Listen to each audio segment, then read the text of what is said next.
Hey everybody, this is Mr. Mobbin coming at you again with another APUSH video. This is our third video focusing in on topic 9.3, which is taking a look at the end of the Cold War. Now, when we were here together previously, we talked about how Reagan's policies will play a critical role in the United States taking the lead, the clear lead in the Cold War rivalry. And when you add in the impact of Gorbachev's liberalizing policies, you are seeing certainly a winning dynamic moving in the direction of peace between the U.S. and the Soviet Union, but with the United States operating from a position of strength and dominance in this relationship.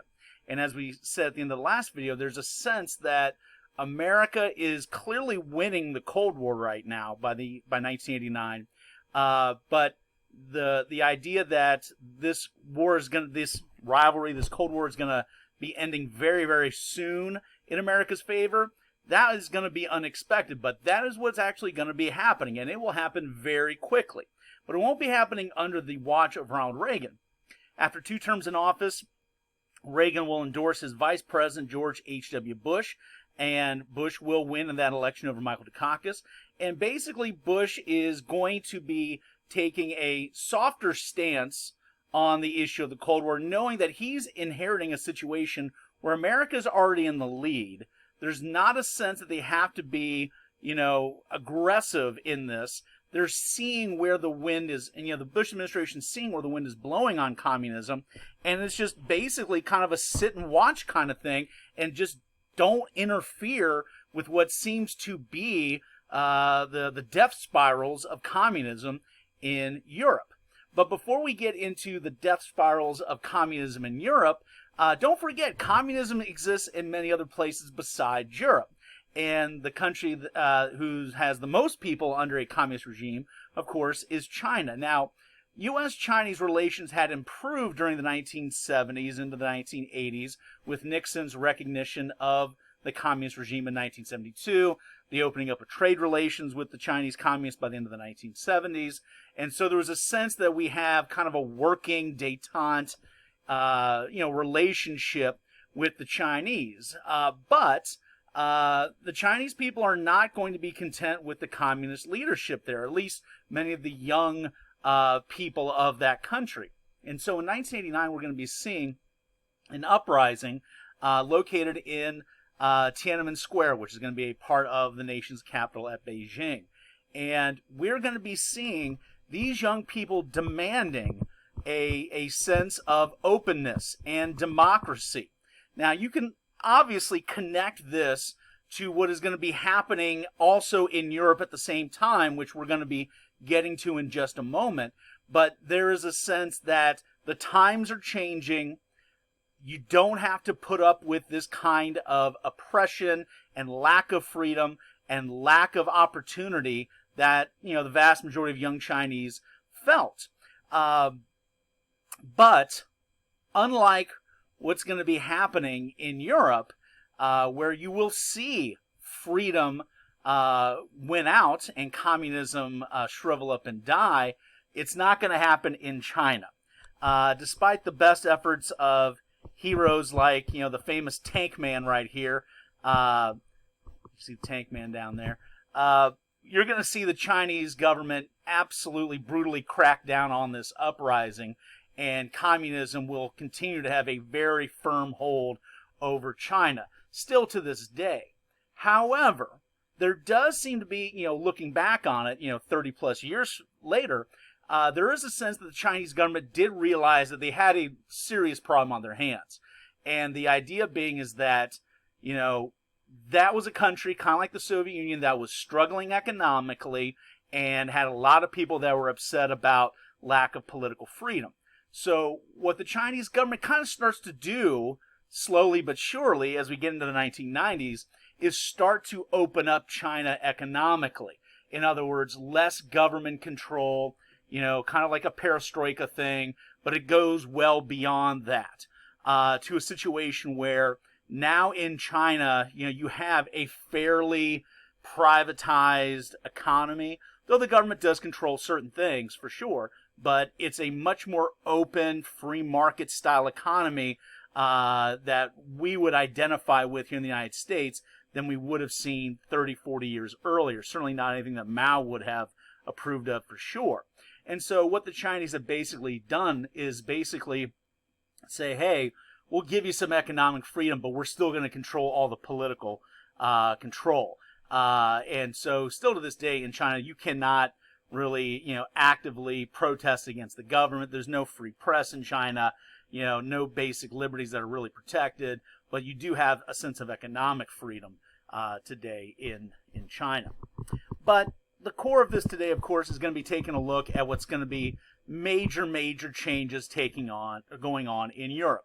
Now, we mentioned yesterday that Gorbachev is going to be playing a major role in terms of liberalizing the Soviet Union with glasnost and perestroika policies.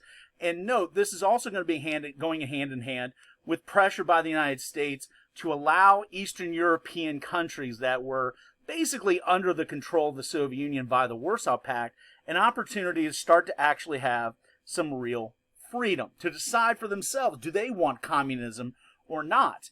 And this is going to be going, at least in Poland, kind of going along with what had already been kind of a growing movement starting earlier in the 1980s known as Solidarity. You can see Lech Walesa there holding the microphone. He was a labor union leader in Poland, and working hand in hand with the Catholic Church there is going to be the first one to kind of test this idea of, does Poland need to be under the domination of the Soviet Union? And when you take what had already been kind of a groundswell movement in the 1980s, and then now by the time we get to the end of the 1980s, with Gorbachev kind of taking more and more of a hands-off posture with regards to telling Eastern Bloc countries what to do, you're going to start to see in Poland the Solidarity movement be able to basically have Poland break away from Soviet control. And so Poland's going to start to be a truly independent country. And as an independent country, they're going to reject communism. Remember, communism is atheistic by definition, and Poland is a very religiously active country, very Catholic, and so they're going to be tossing out, Soviet-style communism. And with Poland being able to make those changes, well, then you're going to start to see, all the dominoes fall all across Eastern Europe. You're going to be seeing countries all up and down the Eastern Bloc beginning to, toss out communism. You're going to be seeing, countries like Romania and Bulgaria and Albania and Czechoslovakia tossing out, Soviet-style communism, and the Soviet Union just not interfering, just not doing anything about it, really. And so you're going to see all of these old communists kicked out. In Romania, the communist leader Nicolae Ceausescu is actually going to be executed, he and his wife. Czechoslovakia will very quickly separate into two separate countries, the Czech Republic and Slovakia, because Czechs and Slovaks are two different ethnic groups. But of course, probably the most interesting area of change that's going to be taking place is, of course, here in Germany, which was, arguably the most divided country in Europe along Cold War lines. Now, of course, the ultimate symbol of that division is going to be the Berlin Wall, which had been in place since the early 1960s. But in 1989, you're going to be seeing that attempts to try to get across the Brandenburg Gate and get across the Berlin Wall just not being stopped. The Soviet Union is no longer going to mandate that East Germany keep the wall going, and so they don't. And then when people realize that the wall doesn't mean anything anymore, well, it's not going to take too long before people are going to start to literally tear down that wall. Just a couple years after Reagan had had kind of threatened Gorbachev or implored Gorbachev to tear down the wall, German citizens themselves are going to be tearing down that wall. And when that wall comes down, it's not just a symbol of communism being destroyed, but it marks the reality of communism dying in Germany. With East Germany rejecting communism, we see what starts to become a very natural next step, and that's taking the western part of Germany, which was the free NATO part of Germany, and then bringing it together with Eastern communist Germany to reunite and create a new singular Germany that you see up here. So you can see this new unified Germany, which now is what it is today. You will also be seeing the breaking up of Yugoslavia. Yugoslavia, created after World War I, is going to be kind of a mishmash of a bunch of different ethnic groups. Now, they were communist, not under the thumb of the Soviet Union, but as the winds of change are blowing through Eastern Europe and communism is being, tossed onto the ash heap of history, same thing's going to be happening in Yugoslavia. And what you start to see happening is not only is communism kicked out, but you then start to see all these different ethnic groups splitting off and trying to form their own nation states, such as Slovenia, Croatia, Macedonia. This is what says Yugo right here. This is basically Serbia, Bosnia-Herzegovina. Now, of course, this is going to lead to some major problems in the 1990s, which we'll get to later. But at least in the meantime, you can kind of see that one of the effects of the end of communism is a desire to create, self-determination and nation statehood, kind of like what Wilson had been talking about much earlier at the end of World War I. Now, note, in addition, not only will, Eastern Bloc countries toss out communism, so will the Soviet Union. By 1991, the Soviet Union will dissolve. We will see Russian people literally vote Gorbachev out of power. And he doesn't challenge it. He doesn't, do anything to thwart it. He realizes that, that his idea of communism is, no longer acceptable. And in late 1991, we're going to see the Soviet Union actually dissolve. And you can see it turn into a bunch of, smaller states. Now, as you can see, what had been this big giant thing called the Soviet Union had almost, the vast majority of it was Russia, which will turn into this area in pink. But you're also going to see along ethnic lines, kind of like with other countries like, the former Yugoslavia and Czechoslovakia and places like that, you're going to start to see other ethnic groups declaring their own independence along ethnic lines, such as in Central Asia here, Kazakhstan, Uzbekistan, Turkmenistan, Kyrgyzstan, etc., all these, Tajikistan, all these right here in Central Asia. In the Caucasus, countries like Georgia, Armenia, Azerbaijan, of course, Ukraine, Moldova, Belarus, and then, of course, the Baltic states, Estonia, Latvia, and Lithuania.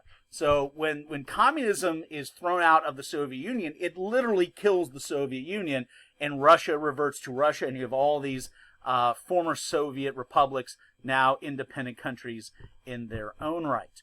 But before Gorbachev is out and replaced by the first democratically elected leader in Russian history, Boris Yeltsin, you are going to see Gorbachev meet with President George H.W. Bush to create the next level of nuclear arms reduction agreements, and this is going to be the START Treaty, which is going to be continuing to kind of keep going where the INF Treaty had started and lead to even more nuclear arms reductions as a sign of we are ending this nuclear rivalry. We are seeing, a true desire to not make a nuclear war a possibility anymore. And so you can start to see here now that, by the time you see the START Treaty ratified and the Soviet Union collapsing, it's over. We've won the Cold War.